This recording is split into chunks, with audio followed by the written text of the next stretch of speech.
பாடம் இருக்குது பாருங்க, அது படிப்பே அல்லது, அது இபாதத்து. அல்லாஹ்வுடைய, அதாவது ருபூபியத்துன்னு சொல்லுவாங்க பாருங்க, தௌஹீது ருபூபியத்துன்னு சொல்லுவாங்க பாருங்க. அவன்தான் படைத்தான், அவன்தான் பராமரிக்கிறான், அவற்றுக்கான விதிகளையும் நியமித்தான். கோடிஃபைடு.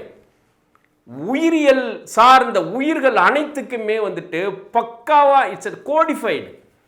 அது விதிகளை நிர்ணயித்திருக்கிறான். அந்த விதிகளின் பிரகாரம் தான் இயங்கும். அது என்ன விதிகள்னு தெரிஞ்சுக்கிற படிப்பு அது என்ன சாதாரண படிப்பாது, உலக படிப்பாது, அது இபாதத் இல்லையா? அது உடல்ல இருக்கக்கூடிய ஒரு செல்லும் எப்படி இயங்குதுன்னு தெரிஞ்சுக்கிறது மகத்தான படைப்பாளனுடைய அற்புதம் இல்லையா? அது ஒரு உறுப்புகளும் எப்படி இயங்குது, எப்படி பேசிக்குது, இது எவ்வளவு பெரிய விஷயம் அது.